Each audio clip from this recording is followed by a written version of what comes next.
मैं Virendra Pandey, department of education, Veer Kunwar Singh university Arrah. पिछली कक्षा में हम लोगों ने बुद्धि के संबंध में अध्ययन किया था। बुद्धि का मापन अर्थात मानसिक मापन कैसे करेंगे, बुद्धि लब्धि कैसे ज्ञात करेंगे और बुद्धि लब्धि के आधार पर उसका वर्गीकरण करते हुए कि बालक में किस प्रकार की मानसिक योग्यता है, इन सारी बातों का अध्ययन किया था। इसके अतिरिक्त बुद्धि के सिद्धांत जो विभिन्न मनोवैज्ञानिकों द्वारा दिए गए हैं, एक तत्ववादी, द्वितत्ववादी, बहुतत्ववादी, मात्रा सिद्धांत, बुद्धि संरचना सिद्धांत और कैटल का सिद्धांत, सभी बुद्धि संबंधी सिद्धांतों की भी हम लोगों ने काफी अच्छे ढंग से उसको स्पष्ट करने का प्रयास किए थे। आज की कक्षा में हम लोग व्यक्तित्व अर्थात पर्सनालिटी के बारे में अध्ययन करेंगे। व्यक्तित्व,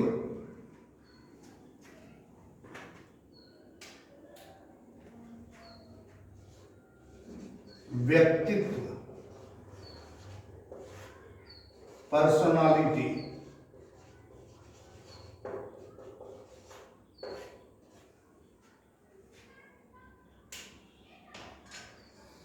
व्यक्तित्व को अंग्रेजी में हम लोग पर्सनालिटी कहते हैं। पर्सनालिटी जो शब्द है वह लैटिन भाषा के पर्सोना शब्द से बना है। पर्सोना, PERSONA, जिसका अर्थ होता है मुखौटा। मुखौटा। तो इसके संबंध में दो प्रकार के विचार अर्थात पर्सनालिटी यानी व्यक्तित्व के संबंध में दो विचारधाराएं सामने आती हैं। वे विचारधाराएं हैं मनोविश्लेषणवादी विचारधारा और दूसरा है व्यवहारवादी विचारधारा। ये दो विचारधाराएं हैं। मनोविश्लेषणवादी विचारधारा के अनुसार व्यक्तित्व वंशानुक्रम के द्वारा स्पष्ट होता है। यानी कहने का मतलब व्यक्तित्व पर वंशानुक्रम का प्रभाव पड़ता है। हमारी ऊंचाई, हमारे आंखों के रंग, हमारे चेहरे के रंग, जो वंशानुक्रम यानी हमारे पूर्वजों का, माता पिता का प्रभाव उसमें देखने को मिलता है। क्योंकि इसमें जो जीन होते हैं वे जीन अपना प्रभाव डालते हैं, जिसके कारण व्यक्तित्व उसी के आधार पर विकसित होता है। लेकिन दूसरा जो कारण है वातावरण। वातावरण के में यह है कि हमारा व्यक्तित्व में निखार आता है जब हम यहाँ अपने आसपास में उपलब्ध वस्तुओं, विचारों के साथ अंतर क्रिया करते हैं। वातावरण में उपलब्ध विचारों के साथ जो हमारी अंतर क्रियाएं होती है उससे भी हमारे व्यक्तित्व में निखार आता है। तो कहने का मतलब दो प्रकार की विचारधाराएं, मनोविश्लेषणवादी विचारधाराएं और वातावरण से संबंधित विचारधाराएं, दोनों ही हमारे व्यक्तित्व पर प्रभाव डालती हैं। और व्यक्तित्व का मतलब बाहरी भाग और आंतरिक भाग दोनों मिलाकर हमारे व्यक्तित्व का निर्माण होता है। और आपको हम बताएं कि श्रीमद् भागवत गीता में भी व्यक्तित्व के गुणों का चर्चा मिलता है कि ये व्यक्तित्व का वर्गीकरण दो आधारों पर किया गया है। एक जो पहला आधार है व्यक्तित्व के वर्गीकरण का वह है गुणों के आधार पर, और दूसरा जो आधार है वह है त्रिगुणात्मकता के आधार पर, तो दो प्रकार के आधार पर व्यक्तित्व के वर्गीकरण का विषय वस्तु या व्यक्तित्व के वर्गीकरण को स्पष्टीकरण किया गया है। पहला जो है गुण के आधार पर जो व्यक्तित्व का वर्गीकरण है, उसमें व्यक्तित्व दो प्रकार का होता है। कौन कौन? तो दैवी व्यक्तित्व और दूसरा है आसुरी व्यक्तित्व।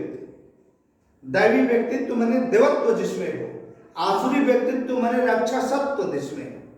दैवी व्यक्तित्व वाले व्यक्ति में सौम्यता आ जाती है, शालीनता आ जाती है, वे आध्यात्मिकता से जुड़ जाते हैं, आध्यात्मिकता से ओतप्रोत हो जाते हैं। लेकिन जो आसुरी व्यक्तित्व वाले व्यक्ति होते हैं, वे पाखंडी होते हैं, घमंडी होते हैं, विपरीत बुद्धि वाले होते हैं और अपनी पूरी एनर्जी दूसरों को हानि पहुंचाने में लगाए रहते हैं। उनका खान पान भी आसुरी स्वभाव का होता है। वे भौतिक वस्तुओं की प्राप्ति में ही अपनी पूरी एनर्जी लगाए रहते हैं। तो ऐसे व्यक्ति का व्यक्तित्व आसुरी प्रवृत्ति का होता है। तो दो व्यक्तित्व, दैवी व्यक्तित्व जिसमें देवत्व होता है, जिसमें ब्रह्मत्व होता है, और आसुरी व्यक्तित्व जिसमें राक्षसत्व होता है, जिसमें घमंडीपन होता है। तो इस तरह के वर्गीकरण की चर्चा है। त्रिगुणात्मकता के आधार पर त्रिगुणात्मक प्रतीक, जैसे हम लोगों ने तीन चीजों की चर्चा किया था, सत्व, रज और तम। उसको हम सत्व, रजस और तमस भी बोल सकते हैं। हमने बुद्धि में इसकी चर्चा किया था। उसके आधार पर भी व्यक्तित्व का निर्माण होता है। सत्व के आधार पर व्यक्तित्व हमारा शालीन हो जाता है, सौम्य हो जाता है, सुंदर हो जाता है और हम सत्कर्मों में प्रवृत्त हो जाते हैं, अच्छे कर्मों में लगे रहते हैं, समाज की भलाई में लगे रहते हैं। और जब हमारी रजस हमारे में रजस प्रवृत्ति अगर होती है, तो हम राजसिक प्रवृत्ति की ओर अपनी झुकाव बढ़ा देते हैं। खान पान भी राजसिक तरह का करने लगते हैं, जिसमें क्या होता है कि बहुत सारे हम रोगों के शिकार हो जाते हैं।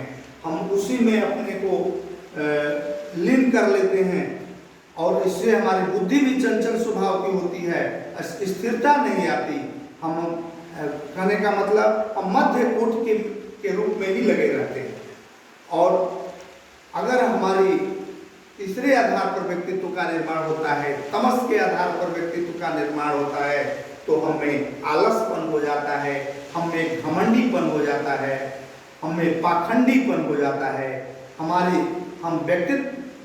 हम माने विपरीत आचरण, समाज के विरुद्ध आचरण करने लग जाते हैं। खान पान भी उसी तरह का हो जाता है। तो कहने का मतलब ये त्रिगुणात्मकता के आधार पर ये व्यक्तित्व में तीन तरह के गुण झलकते हैं। पहला है सत्व के आधार पर सात्विक गुण, रज के आधार पर राजसिक गुण और तम के आधार पर तामसिक गुण। ये है व्यक्तित्व की मुख्य विषय वस्तु से जुड़ी बातें। इससे ऊपर भी एक व्यक्तित्व होता है, त्रिगुणातीत जिसको कहा जाता है, त्रिगुणातीत। इससे ऊपर व्यक्तित्व उठ जाता है। कब उठता है? जब व्यक्ति बिना किसी निर्लिप्त भाव के और पूरे तन मन और एकाग्रता के साथ अपना काम करते रहता है। वह किसी वस्तु की लोभ नहीं करता। ऐसा व्यक्ति किसी वस्तु के पाने की लोभ नहीं करता। उसके लिए स्वर्ण, हीरा, पत्थर सब एक समान होता है। किसी चीज की उसके अंदर लालच नहीं होती, किसी चीज को उसके अंदर संचय करने की पिपासा नहीं होती, वह निर्लिप्त होता है, सुख दुख में एक समान होता है। ऐसे व्यक्तित्व भी, इन सभी व्यक्तित्व जो हम लोगों ने पहले गुण के आधार पर और गुणात्मकता के आधार पर जो हमने किया, उससे ऊपर ये व्यक्तित्व है कि सुख दुख में एक समान समभाव रखने वाला, इस तरह का भी व्यक्तित्व की चर्चा हमारे यहाँ है।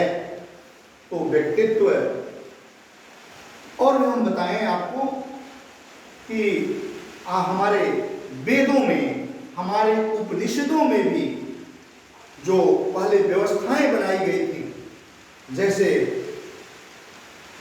वर्ण व्यवस्था थी हमारे यहाँ, वर्ण व्यवस्था, हमारा पूरा समाज 4 वर्गों में विभाजित था, ब्राह्मण, क्षत्रिय, वैश्य और शूद्र। ब्राह्मण का काम था पूजा पाठ करना, शिक्षा देना, उपदेश देना, सत्कर्मों की ओर हमारे पूरे समाज को ले जाना, ये ब्राह्मणत्व का कार्य था। क्षत्रिय का कार्य था पूरे समाज की रक्षा करना, हमारे समाज का कोई अहित न हो, हमारे समाज को किसी तरह का हानि न हो, उस पर किसी प्रकार का आक्रमण न हो, तो क्षत्रिय जो था हमारे समाज की रक्षा करता। वैश्य का कार्य था कि हमारे व्यापार को, हमारे आवश्यक वस्तुओं की जिसे हमें जरूरत है उसकी पूर्ति कराना, व्यापार कराना, लेन देन कराना, जिससे हमें सुविधापूर्वक सारी वस्तुएं मुहैया हो सके। तो ये वैश्य का कार्य था। और शूद्र का कार्य था सेवा करना। ये चारों के द्वारा मोक्ष के प्राप्ति अलग अलग रूपों में व्यक्ति कर लेता है।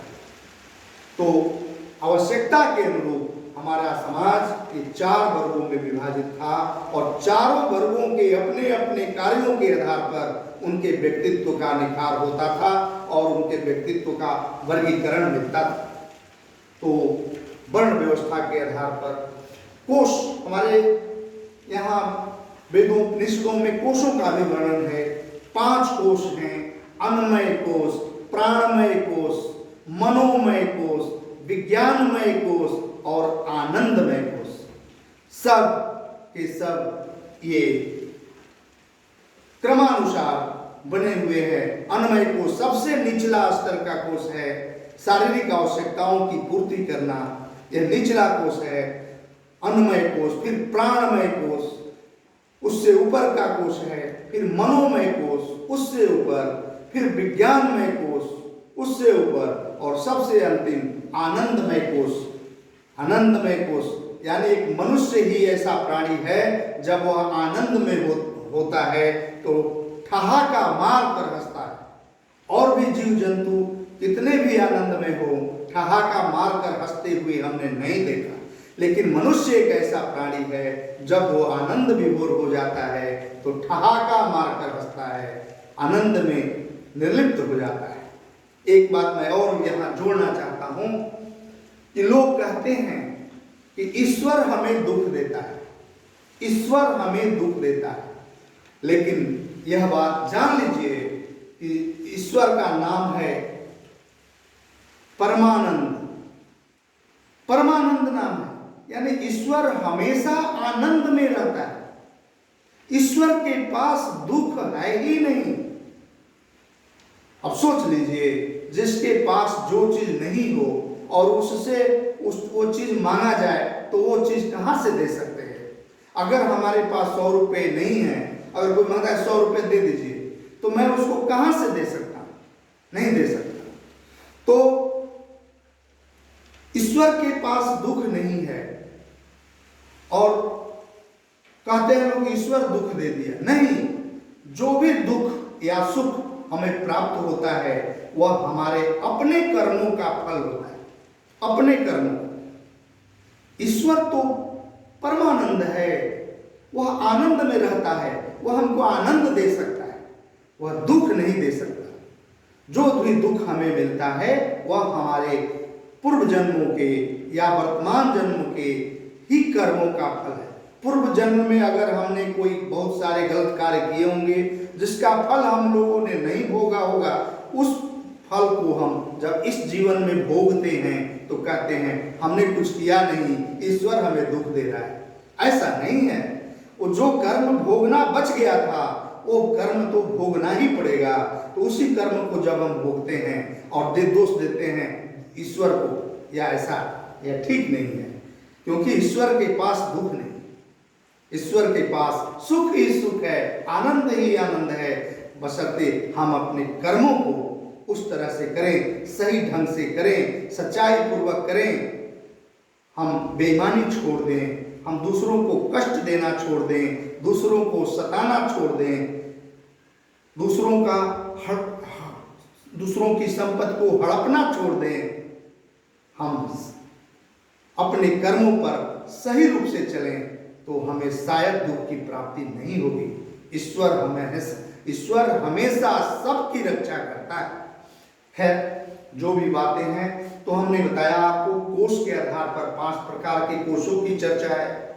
सबसे व्यक्तित्व का निर्माण है। हमने वर्ण व्यवस्था की भी चर्चा किया। 5 विषय भी हैं हमारे, गंध, रंग, रस, गंध, रूप, रस, और ये आपका है स्पर्श और शब्द। ये 5 विषय है जिसकी हम लोग चर्चा करते हैं। गंध, रूप, रस, स्पर्श और शब्द, ये 5 विषय की भी चर्चा है जिसके आधार पर व्यक्तित्व बनता है। और इसके अलावे हमारी 5 ज्ञानेंद्रियां, आंख, कान, नाक, जीभ और त्वचा, इसके आधार पर भी व्यक्तित्व बनता है। हमारे 5 कर्मेंद्रियां जिसकी चर्चा हम लोगों ने किया था, मुख, हाथ, पैर, मल निष्कासनेन्द्रिय और प्रजनेन्द्रिय। तो कहने का मतलब ये सारी जो चीजें हैं इसके आधार पर व्यक्तित्व का निर्माण होता है। अब मैं आपको बताऊं कि एक प्रसिद्ध मनोवैज्ञानिक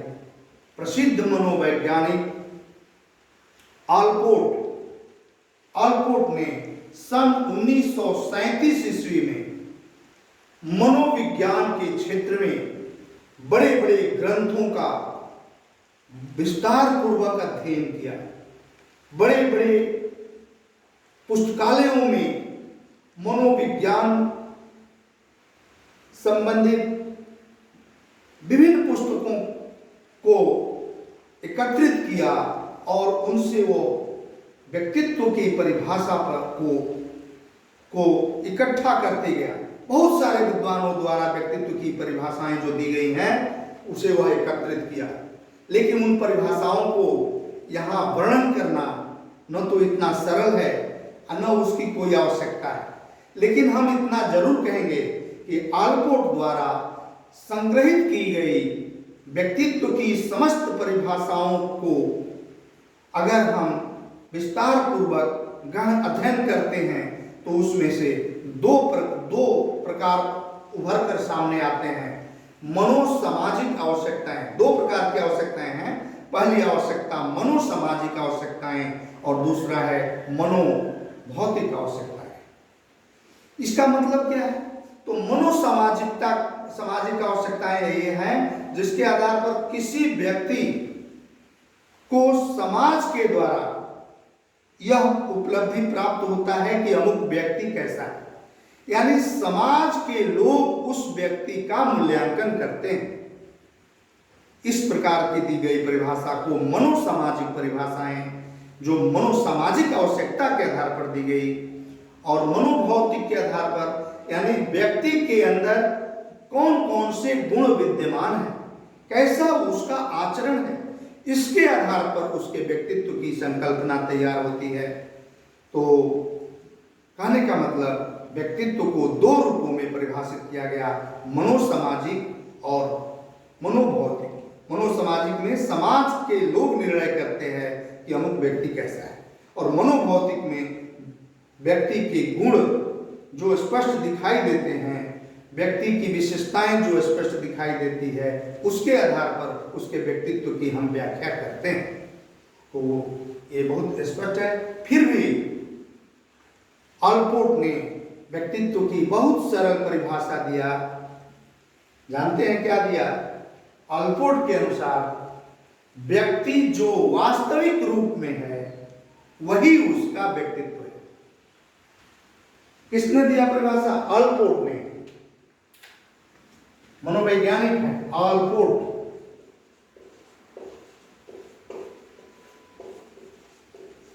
ऑलपोर्ट क्या कहा ऑलपोर्ट ने? व्यक्ति जो वास्तविक रूप में है वही उसका व्यक्तित्व है।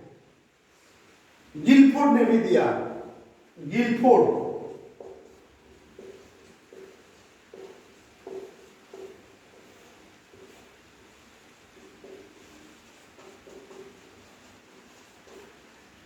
ने दिया, गिलफोर्ड ने दिया कि व्यक्ति के विशेषणों के विलक्षण स्वरूप को उसका व्यक्तित्व कहा जाता है। विशेषणों के विलक्षण स्वरूप को। तो इस आधार पर हम इस निर्णय पर पहुंचते हैं कि व्यक्तित्व की बहुत सारी विशेषताएं स्पष्ट होती हैं। जैसे व्यक्तित्व की हम पहली विशेषता यह कह सकते हैं कि व्यक्तित्व में विभिन्न गुणों का समन्वय होता है। विभिन्न गुणों का, जैसे व्यक्ति की ऊंचाई, उसके रंग, उसके चाल चलन, उसके आंखों के रंग, उसकी आंतरिक क्षमता, सब कुछ मिलाकर के उसका व्यक्तित्व बनता है। तो व्यक्तित्व में पहली विशेषता जो है उसमें हम कह सकते हैं कि व्यक्तित्व में विभिन्न गुणों का समन्वय होता है। दूसरा है व्यक्तित्व का विकास आनुवंशिकता तथा वातावरण दोनों पर निर्भर करता है। आनुवंशिकता के आधार पर व्यक्तित्व का निर्माण होता है, यानी जीन को आनुवंशिकता का वाहन कहा जाता है। इसके द्वारा बालक में पैतृक कोष आ जाता है, जिसके आधार पर माता पिता के लक्षण बालक में देखने को मिलते हैं। लेकिन उस बालक में निखार तब आता है, स्पष्टीकरण तब आता है जब वह अपनी अंतरक्रिया द्वारा वातावरण से समन्वय स्थापित करता है। वातावरण से प्रतिक्रिया करते हुए वह समन्वय स्थापित करता है। तो कहने का मतलब व्यक्तित्व आनुवंशिकता तथा पर्यावरण दोनों का प्रतिफल होता है। तीसरा है अभिप्रेरणा के सिद्धांत भी व्यक्तित्व के निर्माण में सहायक होते हैं। कल हम लोगों ने पढ़ा एक तत्ववादी सिद्धांत, द्वितत्ववादी सिद्धांत, बहुतत्ववादी सिद्धांत आदि। तो अभिप्रेरणा के विभिन्न सिद्धांत भी हमारे व्यक्तित्व निर्माण में सहायक होते हैं। और भी चीजें हैं कि व्यक्तित्व में निरालापन पाया जाता है। निरालापन का मतलब है कि हम जो व्याख्यान देते हैं, हम जो हंसते हैं, हम हंसाते हैं, हम रुलाते हैं, वह भी हमारे व्यक्तित्व का परिसूचक है। इसमें भी हमारा व्यक्तित्व झलकता है। तो हमारे विभिन्न प्रकार की क्रियाएं जो हम करते हैं, हंसते हैं, हंसाते हैं, रोते हैं, रुलाते हैं, तो इससे भी हमारा व्यक्तित्व झलकता है। तो इस प्रकार सारे निचोड़ पर हम लोग यही पहुंचते हैं कि व्यक्तित्व पर्सनालिटी है क्या। तो शॉर्ट में हम आपको फोकस करना चाहेंगे कि पर्सनालिटी जो शब्द है वह लैटिन भाषा के पर्सोना शब्द से बना है, जिसका अर्थ होता है मुखौटा। और इससे दो व्यू स्पष्ट होते हैं। दो व्यू, कौन कौन दोनों व्यू? मनोविश्लेषणवादी व्यू, दृष्टिकोण, व्यू माने दृष्टिकोण, मनोविश्लेषणवादी दृष्टिकोण, और दूसरा वातावरण संबंधी दृष्टिकोण। मनोविश्लेषणवादी दृष्टिकोण के अंतर्गत यह है कि व्यक्तित्व निर्माण में आनुवंशिकता का बहुत बड़ा योगदान होता है।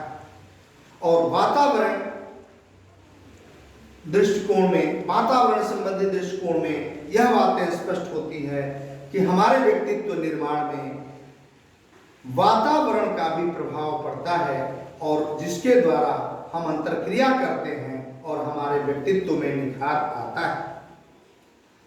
श्रीमद् भगवत गीता में भी दो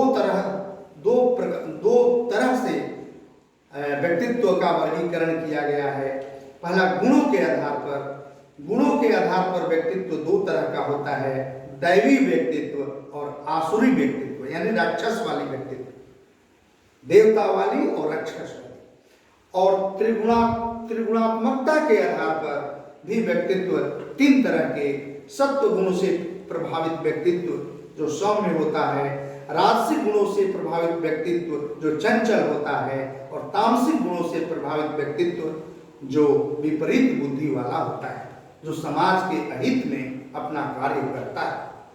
तो इसकी चर्चा हम लोगों ने किया, और ये आपके वेद उपनिषद के आधार पर जो विभिन्न प्रकार के वर्गीकरण हमारी वर्ण व्यवस्था में की गई, हमने बताया आपको कि वर्ण व्यवस्था में ब्राह्मण, क्षत्रिय, वैश्य, शूद्र, जो जिन कामों में जो लगे, इसके आधार पर जिसमें जो प्रवृत्ति थी उसे उस कैटेगरी में भेज दिया गया। जिसमें शिक्षा देने की क्षमता थी, जिसमें पूजा पाठ कराने की क्षमता थी, उसे ब्राह्मण की श्रेणी में, जिसमें समाज की रक्षा करने की क्षमता थी उसे क्षत्रिय की श्रेणी में, जिसमें व्यापार करने की क्षमता थी, जो समाज को खान पान पहुंचा सके, उपलब्ध करा सके, उसे हम वैश्य की श्रेणी में, और जो समाज की सेवा कर सके, जो इस लेवल में आते थे, उन्हें हम शूद्र की श्रेणी में, और सबको अपना अपना व्यक्तित्व निर्माण का अवसर उसे अपने ही क्षेत्रों में उपलब्ध होता था। ये भी है। और एक चीज और हम बताएं, हमारे 4 पुरुषार्थ हैं। 4 पुरुषार्थ कौन कौन? तो धर्म, अर्थ, काम और मोक्ष। 4 पुरुषार्थों की चर्चा हमारे वेदों में, हमारे उपनिषदों में की गई है। धर्म, अर्थ, काम, ये 3 जो हैं, चौथे के लिए साधन का काम करते हैं। मोक्ष जो है चौथा साध्य है, और 3 जो हैं, धर्म, अर्थ और काम, ये उस मोक्ष के लिए साधन का काम करते हैं। लेकिन आज क्या स्थिति है, हम देख रहे हैं समाज में, हम देख रहे हैं कि हम धर्म को छोड़ते जा रहे हैं। हम पूरी शक्ति केवल अर्थ और काम में लगाए हुए हैं। अर्थ, मनी, और काम प्रवृत्ति, सेक्सुअल टेंडेंसी, इसमें 2 ही चीज में हम भाग रहे हैं। लेकिन इससे हमारे मोक्ष नहीं मिल सकेगी। हमें मोक्ष पाने के लिए धर्म को पकड़ना होगा। धर्म के आधार पर ही हम मंजिल तक जा सकते हैं। धर्म हमें बुराइयों से रक्षा करता है, हमें सही रास्तों की ओर प्रवृत्त करता है। इसी के लिए बड़े बड़े ग्रंथ बने, सभी धर्मों में ग्रंथ बने, और सबका उद्देश्य एक ही था कि व्यक्ति को पूर्ण मानव बनाना, कि वह उसमें कम से कम दोष हो, सारे दोष उसके दूर हो जाए और व्यक्ति में देवत्व आ जाए, पूर्ण मानव बन जाए। तो हमें मोक्ष पाने के लिए, हमें मंजिल तक जाने के लिए, हमें आत्मानुभूति प्राप्त करने के लिए, सेल्फ एक्चुअलाइजेशन प्राप्त करने के लिए धर्म को पकड़ना होगा।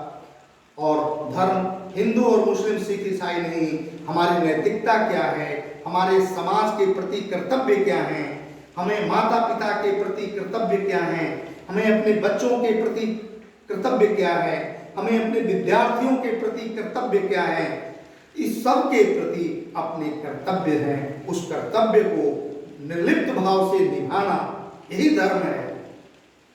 तो केवल अर्थ में और काम में पढ़ने से हमारा मोक्ष संभव नहीं। इसलिए हमारे धर्म ग्रंथों में 4 पुरुषार्थों की चर्चा है।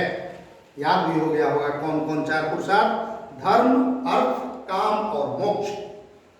इसी प्रकार हमने कोष की भी चर्चा किया, अन्नमय कोष, प्राणमय कोष, मनोमय कोष, विज्ञानमय कोष और आनंदमय कोष।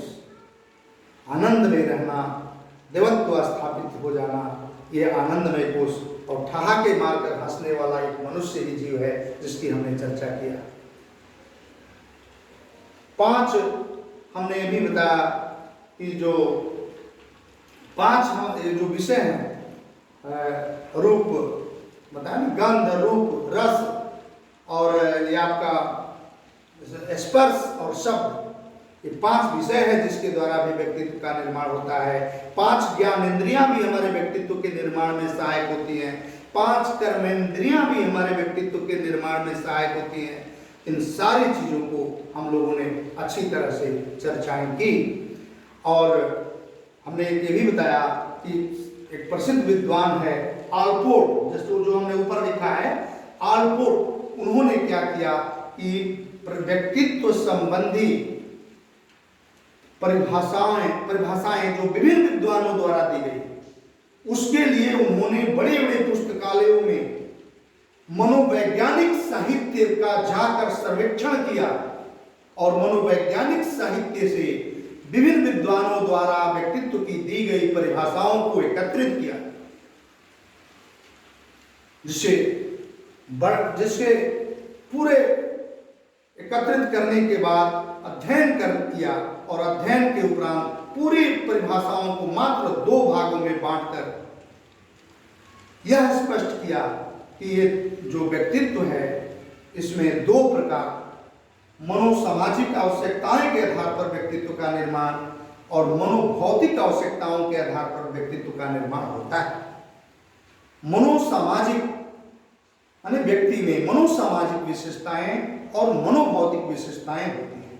मनोसामाजिक विशेषताओं में है कि समाज यह निर्णय करता है कि अमुक व्यक्ति कैसा है, यह मनोसामाजिक, और मनोभौतिक विशेषताएं में है कि व्यक्ति में कौन कौन से गुण हैं, कौन कौन से लक्षण हैं, कैसा उसका चरित्र है, उसके आधार पर उसके व्यक्तित्व का वर्णन किया जाता है। तो ये पूरी परिभाषाओं को इन 2 आधारों पर वर्गीकृत किया गया और आल्पोर्ट ने अपना एक छोटा परिभाषा यह दिया कि व्यक्ति जो वास्तविक रूप में है, इन व्यक्ति in man in real form, व्यक्ति जो वास्तविक रूप में है वही उसका व्यक्तित्व है। और दूसरा मनोवैज्ञानिक गिलफोर्ड है, उन्होंने कहा कि व्यक्ति के विशेषकों के जो भी उसमें विशेषताएं हैं, तो व्यक्ति के विशेषकों के विलक्षण स्वरूप को उसका व्यक्तित्व कहा जाता है। तो इस प्रकार सारी चर्चाओं के बाद व्यक्तित्व की कुछ विशेषताएं सामने आती है कि व्यक्तित्व में विलक्षणता होती है और व्यक्तित्व में विभिन्न गुणों का समन्वय होता है। व्यक्तित्व जो है वह आनुवंशिकता और पर्यावरण दोनों का प्रतिफल होता है। व्यक्तित्व में हमारे विभिन्न प्रकार के जो गुण हैं, हमारे जो विलक्षण स्वरूप हैं, जिसके आधार पर हम व्याख्यान देते हैं, हम हंसते हैं, हंसाते हैं, वे सभी व्यक्तित्व के परिसूचक हैं। और अभिप्रेरणा के सिद्धांत भी व्यक्तित्व के निर्माण में सहायक होते हैं। इस प्रकार हम लोग ये निष्कर्ष पर पहुंचते हैं कि जो व्यक्तित्व के और भी कुछ भाग हैं, जैसे व्यक्तित्व का विकास कैसे होता है, व्यक्तित्व का मापन कैसे होता है, इसकी चर्चा हम लोग अगली कक्षा में करेंगे। धन्यवाद।